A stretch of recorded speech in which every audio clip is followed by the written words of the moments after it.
Right now, try to tickle yourself. Go on. Dig your fingers into your own ribs, your neck, the bottom of your foot. Nothing. Not even a twitch. Now picture someone else reaching for those exact same spots, and you're already squirming before they even touch you. Same fingers, same ribs. So why does your body completely ignore your own hand? Here's the strange answer. Your brain is blocking you, on purpose.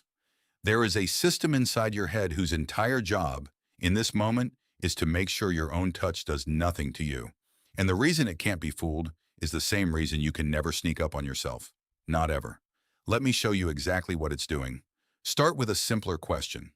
What even is a tickle? Strip away the giggling and it's basically an alarm. A light skittering touch in one of your soft, defenseless spots. The ribs, the throat, the soles of your feet. The exact places something dangerous could hurt you. Your body treats that touch as a tiny jolt of, something is on me, and it reacts before you've even decided to. That's why you can't stay calm through it and just power your way past it. It isn't really about fun. It's a warning system you didn't install and can't switch off. And here's a detail most people never learn. There are actually two different tickles. Over a century ago, two psychologists, G. Stanley Hall and Arthur Allen, split them apart and gave them names. The first is the light, feathery kind that makes your skin crawl and makes you want to scratch. A faint whisper of a touch. The second is the heavy kind, the kind that makes you shriek and thrash and laugh until it hurts.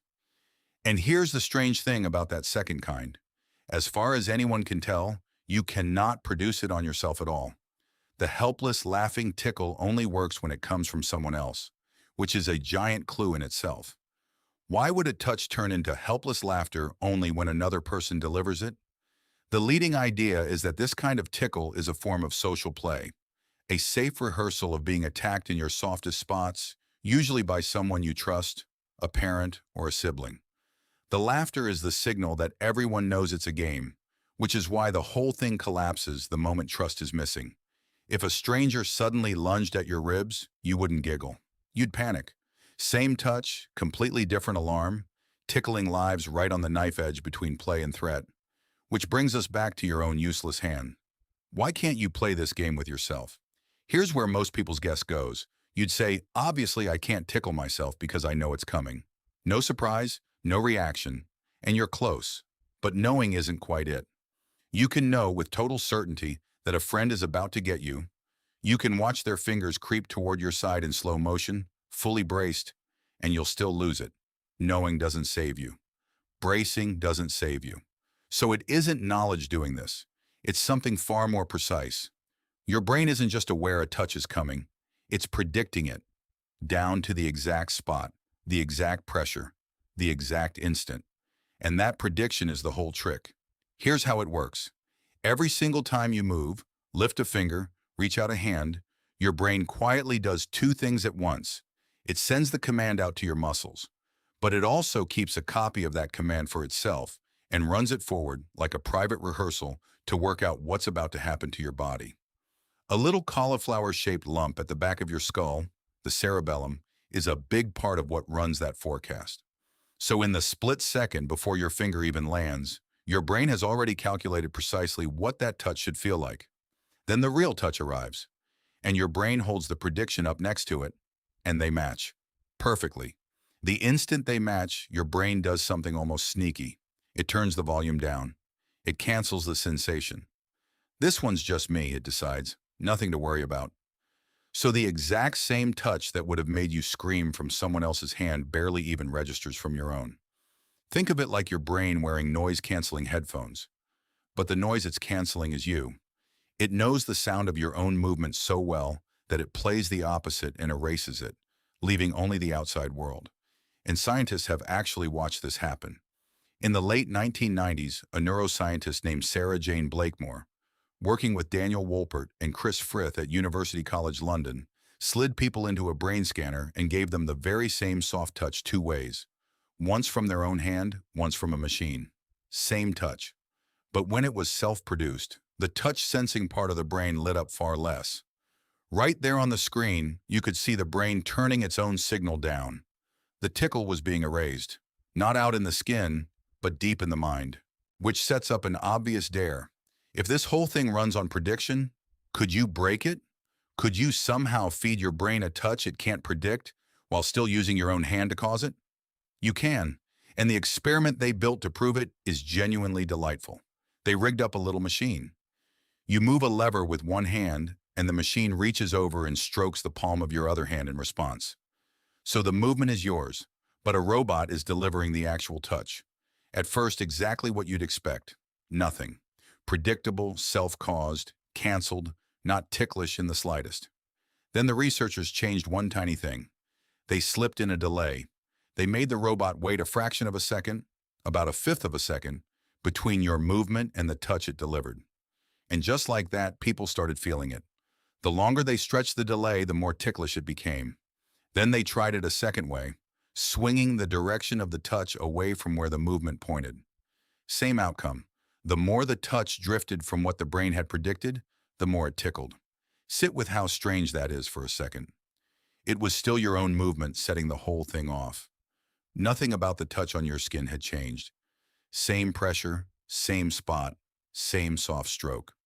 The only thing that changed was whether it arrived exactly when and where your brain was expecting it. Match the forecast, and there's silence. Miss the forecast, even by a fifth of a second, and there's a tickle. That is the proof that it was never really about your hand. It was about the prediction all along. And a newer study pushed the idea even further. Around 2019, a researcher named Konstantina Kiltani at the Karolinska Institute in Sweden showed that if you expose people to that delayed touch over and over, their brains quietly relearn the new pattern. They start predicting the delay, and the tickle fades away again. Your inner forecaster isn't locked in place. It updates.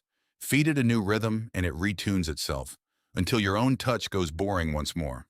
So step back, because what your brain is really doing here is so much bigger than tickling.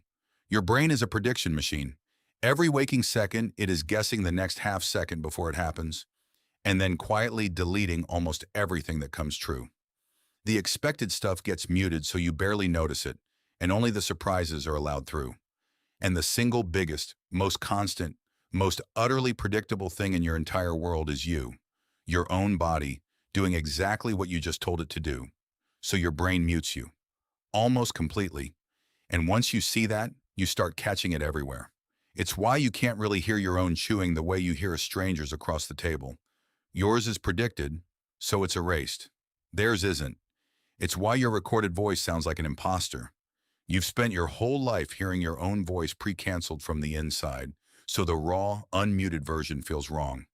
It's why you can walk around all day and never once notice your own nose, sitting right there in the middle of everything you look at. It's why your own stomach growling in a silent room can make you jump when it slips out without warning. And it's why a jump scare in a film can genuinely wreck you, but you cannot, no matter how hard you try, scare yourself. You are always, always one step ahead of you.